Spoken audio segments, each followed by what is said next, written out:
Welcome to Buckets, brought to you by FanDuel Sportsbook. My name's Matt Moore. I'm the senior NBA writer for the Action Network. This is your Wednesday Best Bets episode. Joining me today, we're recording this on Tuesday night. We got Jay Money back with us. You can find him on Twitter at JMoneyIsMoney. Jay, how you doing? Doing all right, man. Coming off a 2-0 day. We had Bucks first half full game, so trying to keep it going, talk some NBA with you guys. We also got Sean Little. You can follow him on Twitter at Chicago Flow. Sean, what's good, man? Matt, what's going on? What's going on, Jay? Everything is good. The Utah Jazz came through for Matt and I this evening, so we're going to try to stack that and keep rolling here on the Tuesday night to Wednesday edition of Buckets. It's nice on that one because I gave the whole cap on it. I gave the best bet on the Action app, did the whole thing where I was like, I like the spot, I like the number, I like the matchup, like all of these things. And usually when I've got all that agreement, it goes haywire. So it's really nice for the NBA to be logical for me for one night in one game. That's a good feeling. But enough of that. Let's get to tonight's best bets for Wednesday. We'll go around the table, we'll list them, and then we'll go in and we'll do the cap. Jay, what's your best bet for Wednesday slate? My best bet is going to be Chicago Bulls full game -4. Honorable mentions would be Warriors in the first quarter as well. I know that lineup's not out, but there would be an honorable mention of mine.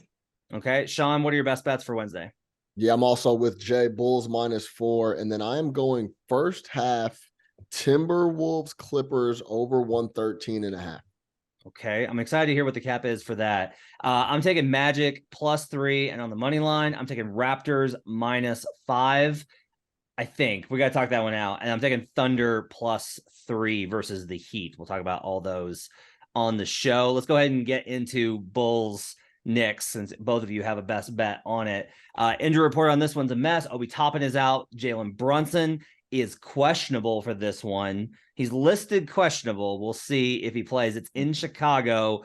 Bulls injury report is pretty clean outside of the usual suspects, Lonzo Ball, etc. Alex Caruso, probable. Io is questionable. Not a big deal there. All right, Jay, why do you like this number specifically in this spot for the Bulls? Well, it's pretty simple with me. First off, I think it's going to move. I think this line opened up a little bit short. I almost know for a fact that Brunson's going to be out. If he was in a walking boot last night, I don't see him being good enough. You can barely walk on it. I don't see how you're going to suit up and play an NBA game as well. We know with a foot issue, with all those bones you have in your foot, it's not really something that you'd like to play around with. So, and Brunson was actually a little bit banged up as well, like 3 or 4 games ago. So with them knowing that he has a foot injury, they probably want to hold him out here. The Knicks team has played 5 of their last 6 games at the house and 7 of their last 9 games as well at home. So going on the road here, new field, Bulls needing to stack up wins here. That you have the lower win total team. In this one, they're sitting at only 11-15 going up against the Knicks. They're 14-13, and you have them favored here. I think it's very telling in this one. Give me the Bulls here at the house, ESPN game in this one to stack up a much-needed win in this one. Sean, you like it as well? I'm with you all the way. Listen, these are the 2 closest teams I watch in the NBA. And if I saw the same picture as you, Jay. They were at a Christmas party, Jalen Brunson peeking in the corner, and he has a walking boot on. Now, if he cannot go or is not 100%, I don't like this spot at all for the Knicks against the Bulls at home. We know Julius Randle has been going crazy, 28 and 10 in his last 4 games. But if you watch the Knicks closely on a game-to-game basis, without Jalen Brunson running the show at the point guard position, the offense is stagnant. Julius Randle has to handle the ball more. RJ is not cutting to the basket where he does most of his damage on a catch and drive type of spot. Next thing you know, he's holding the ball, shot clock is running low, and he's putting up jump shots, which is the worst part of his game, which that's where he catches a lot of flack. That's when he starts to look really bad on the perimeter, when he's catching, jab stepping, and then ends up getting up a long deuce or a 3. That's where he doesn't thrive. So when Jalen Brunson is not around, this is what happens to the offense. I like the Bulls at home. They just play better. They're more confident. They're just an overall better basketball team. This is a pure Jalen Brunson not being on the floor fade for me for the Knicks And if Obi Toppin is also out, he's been playing really well, been given really good minutes off the bench on that second unit, which I really like for the Knicks. But with this spot, with Brunson potentially banged up, I'll try to catch the 4 like Jay before it moves when he gets announced that it's not playing. Looking at the numbers, this was the first one that stuck out to me, but it stuck out to me for the Knicks. And then I looked at the injury report and was like, oh, okay, that makes sense. Let's workshop this a little bit. So, all right, Sean, based off of your understanding of the Knicks, Sean Little of MSG Networks, and you mentioned how important Brunson is to this team specifically and what he does and how the offense stagnates. If Paul George is worth 3 points to the spread, what's Jalen Brunson worth to the Knicks on the spread? I truly believe it's 3.5, 4 points. He's that important to the Knicks offensively. He's the only guy that wants to pass the ball willingly. Everybody else on that team, when they get the ball, they are the passing and playmaking is secondary. When Jalen Brunson is holding the ball, that's what he wants to do most of his damage. And the last time out in 2022, when earlier this year, I should say last season, last time Julius Randle played the Bulls, he had 5 points, 13 boards. He had a really rough go against the Bulls. So yeah, when if you're gonna ask me for a number, it's 3.5, 4 points for Jalen Brunson for me. I watch him on a day-to-day. That offense, it's night and day. There's no way that he's worth 3.5 versus Paul George at 3.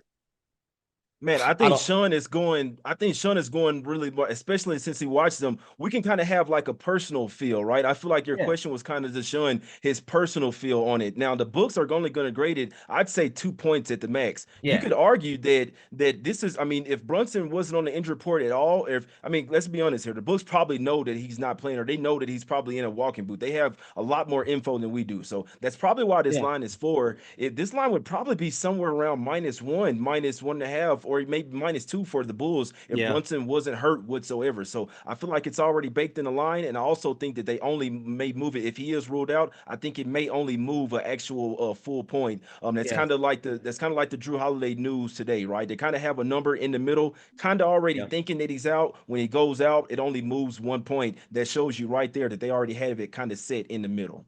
I mean, I like the cap, right? Of like Sean saying, like, look, he may be priced at 2, but I think he's worth 3.5 because of how he's able to run the offense. That makes sense, and that strengthens the cap there. I think it's 2. I think this line is in the middle. I think you're dead on with that, Jay. I think this line is right in the middle. I think this is 5 without him. I think this is 3 if he's playing. I don't think Obi is probably factored into this cap because players that are on the bench that are not starters, they don't usually make any sort of like real significant change to the spread. If they do, it's like a quarter point or a half point at most. It has to be like a really good bench player for it to be half, and Obi doesn't have that reputation. I think he's worth it though. Like, I legit think that and the numbers prove this right, that they've won their minutes when Obi's on the floor and they lose them when he doesn't play. It's why all Knicks fans are like, why don't you play Toppin more? So I think that Brunson's worth 2. I think Toppin's worth 1 point. So I think that gets us to 3 here. And in that situation, then I can see playing the Bulls. I do kind of wonder what'll happen if Brunson gets announced out tomorrow. If this line, if it's at 4, where this moves. So let's say it goes the full point up to 5, where it would have been if they had just been out. Gets bad up 6.5. 6. If it goes up to another 1.5, I'm probably gonna have to play Knicks. Like, that's too much for the my only problem with this is I don't feel like Chicago deserves this respect. That even with it being like the Knicks can't do this without Brunson and they're without Toppin, I keep being like, yeah, but can the Bulls still take care of business? It is going to be within range of free throws. I'm leaning towards a stay away, but I'll be interested to see what the number finally comes out as. I like that cap though. That was a good segment. All right, so Sean, let's do your other one. You got over 113.5 first half Wolves Clippers. Okay, really specific. Look, I've played those before. I like playing quarter and half spreads a lot of the time based off of trends. What gets you on the over here in the first half only for Wolves Clippers? Yeah, this is just about Kawhi Leonard building on that game that he had the other night. And also, I found a trend that I really thought was interesting. Clippers are 7-3 over. The Clippers are 7-3 to the over at home in the last 10, 4-1 in the last 5. Then T-Wolves are 7-3 to the over on the road in their last 10, 4-1 in the last 5. I mentioned Kawhi, his big game, 25 points, 10 of 12 from the floor. this is purely playing the trend that I came across. I thought that was really interesting recently because historically and throughout the season, the Clippers have been an under team. And for them to be heating up here, to go over in 7-3 in their last 10, and then Kawhi coming off the game that he did, I'm going to play the first half. He can continue that game, that them rolling in that first half. And that was really much the cap and the feel that I have on it. It was more of a trend play that I thought the 113.5 is just flat out too low of a number. So I wrote about this on Trends on Monday, and you can find it in the Action Network app. I wrote about how the Clippers are a good example of if you have a month worth of data where the team was one thing, and then all of a sudden that team stops playing like assholes and gets their shit together, then it takes the books 3 weeks to catch up. And we're in that zone with the Clippers offense right now, where that Clippers offense was not bad. It was literally the second worst offense in the league over the first month of the season. We were all like, what are you doing? Like, They weren't, not only were they not hitting threes, they weren't shooting them. And it was baffling. But we've seen that kind of transition and shift now. Clippers offense is stabilized. So I like this. I like this play. I think the over, based on projection, I've got a slight lean to the over for the full game. So I like being able to isolate it down for the first half as well. Like that play, like that one a lot. Matt, let me ask you a question. And yeah, Jay, you could touch on it too. How far back for games do you typically go?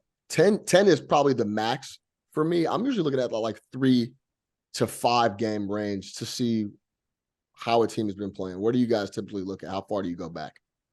Jay, you go first. I go back 10 games. This one of the sites that I look at, they automatically go back 10 games. I feel like that's a good spot as well. Looking at stats though, I like to look at last 5 games. That's how I like to see how you've been looking most recently. When I'm looking on NBA.com, the advanced stats, I like to look at last 5 games, offensive rating, defensive rating. But when I'm looking at overall last 10 games, I look at last 10 games for that team, for both teams, and the last 10 matchups as well between the two.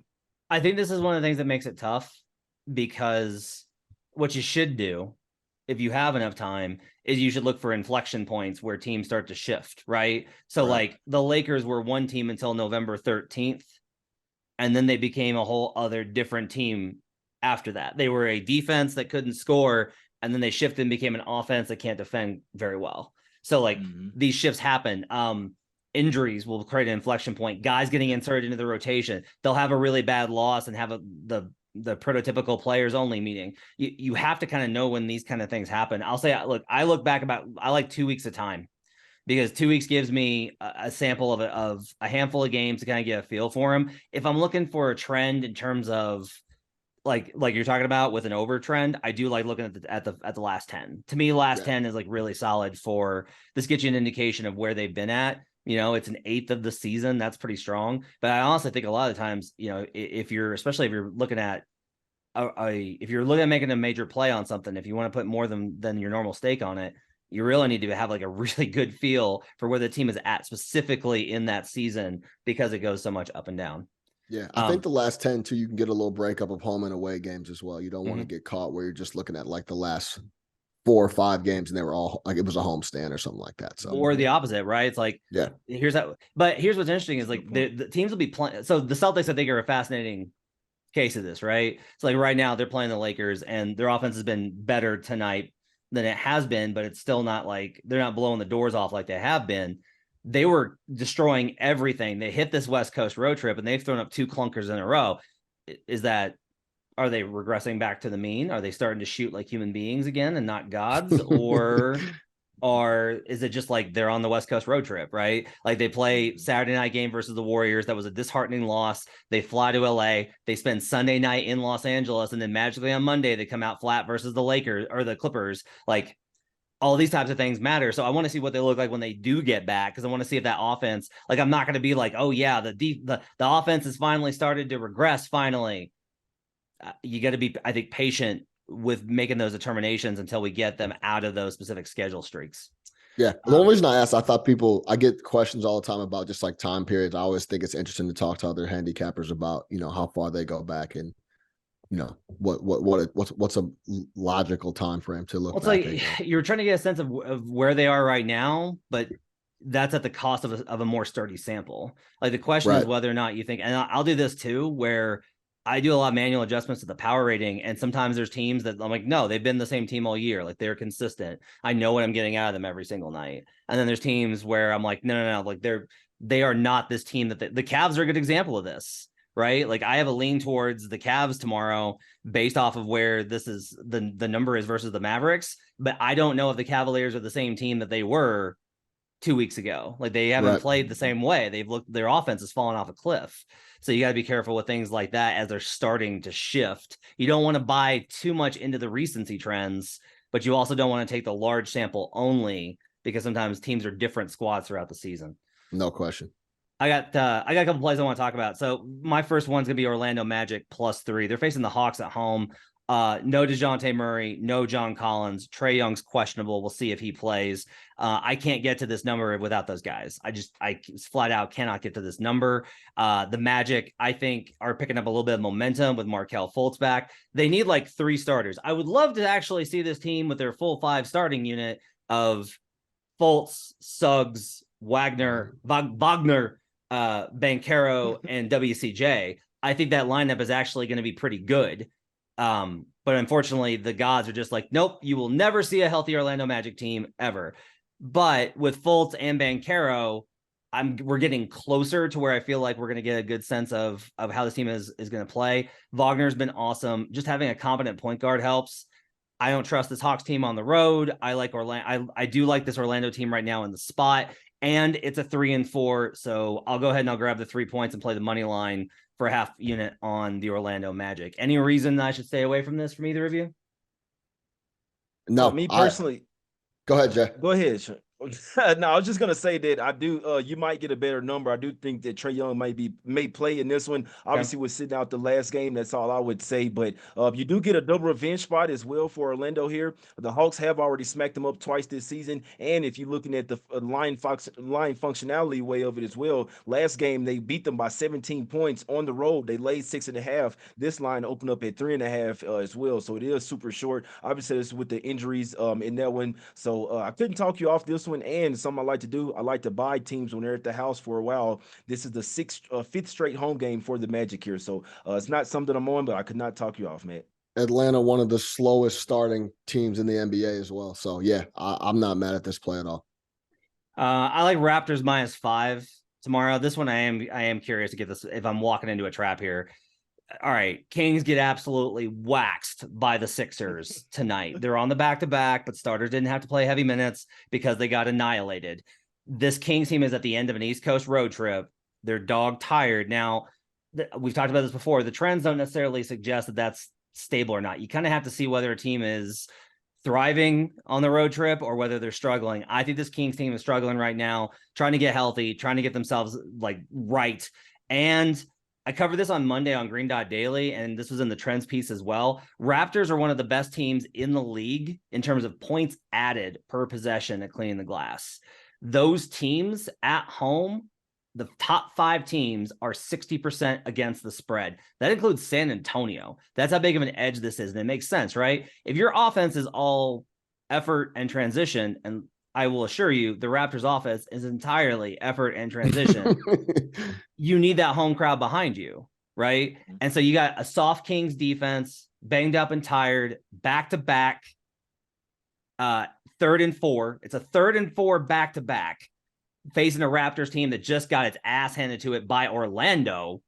They've got to be a little bit pissed off. I have to have a little bit of institutional faith in Toronto. So I like the spot.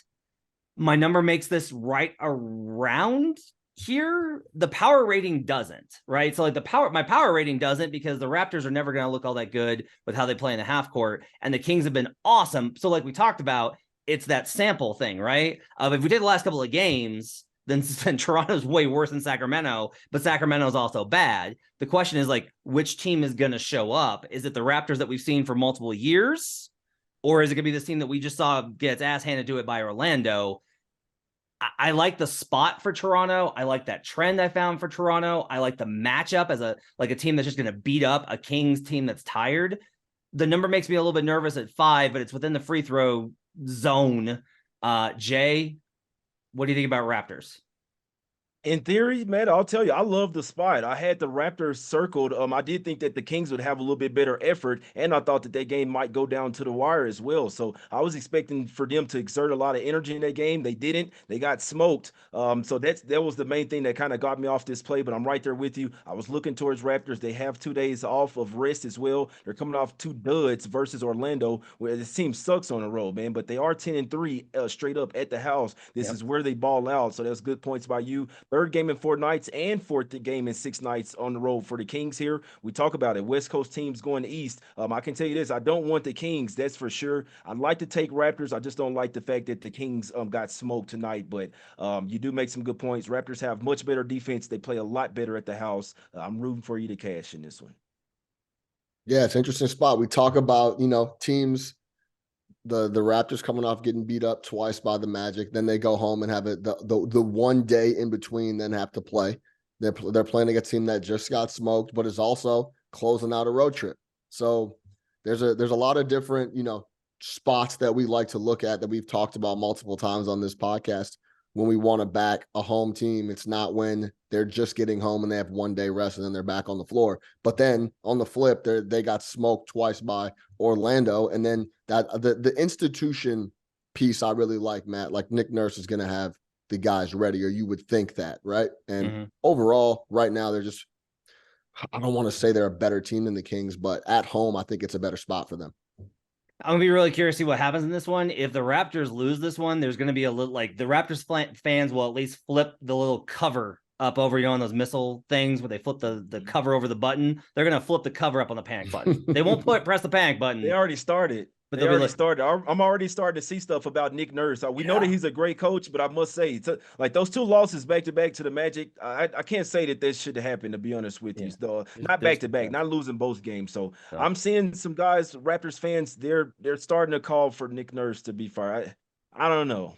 If he gets fired, I'm not gonna go. If he gets fired, please send him to Chicago in a hurry, please. If they want to swap for Donovan, please somebody pick up the phone and make that happen. I'll take Nick Nurse in a heartbeat. All right, my last one is Thunder +3. I'll probably play the money line as well. Jimmy Butler's out for this one for Miami. Their injury report this season always looks like it's a tax return in terms of how long it always is. Jimmy Butler's out. Dedmon's questionable. Hero's probable. Jovic is on assignment. Oladipo's probable. Duncan Robinson's probable. Strus is probable. They're very diligent with how they list these things. So those guys are all going to play. But without Butler, yeah, I'll go ahead and I'll take OKC here. This is a number play. I've got this at Pick'em. The real thing with Miami is that I think where I'm at is you want to fade them as favorites and you want to stay away from them when they're dogs, right? So they come out and they get the job done the other night versus Indiana, and that cost me because Jimmy just decides to show up and bust ass, and they shut down a pretty good Pacers offense with great defense, like traditional Heat. Like that was a Heat win, right? They hold the Pacers down.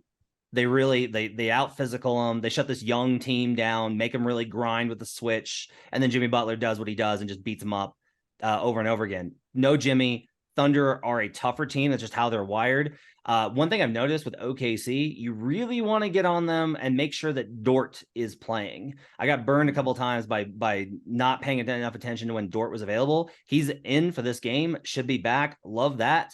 That's going to help. I just can't give this number. I think this honestly probably should be a little bit close. Like this should be Pick'em in OKC. I just think it should be Pick'em. I don't think that the Heat should be favored in OKC. I know OKC is not good, but their underlying numbers are pretty solid. They're a solid team. So I'll go ahead and I'll take the Thunder +3, and I'll play the money line for a half unit there as well. So that's going to wrap it up for best bets for Wednesday. Jay's got Bulls -4. Sean's got Bulls -4. Sean's got over 113.5 Wolves Clippers first half. I've got Magic +3 and the money line. I've got Raptors -5, and I've got Thunder +3 and the money line. You can follow all these picks in the award-winning Action Network app. Best way for you to track your picks. If you are hanging out on League Pass on Wednesday night, you want to check out our guy Sean. He's going to be on the NBA Bet Stream. You can check that out for the Pacers Warriors game. It's going to be great. You just go, when you're clicking on the League Pass stream, just click the button that says streaming options. It'll say NBA Bet Stream. It's a great time. Live bets, futures conversation, all sorts of great stuff. Make sure to check that out. Follow Sean on Twitter at Chicago Flow. Follow Jay on Twitter at JMoneyIsMoney. My thanks to our producer, David Payne. We'll see you guys again tomorrow with another best episode. Until then, let's get buckets.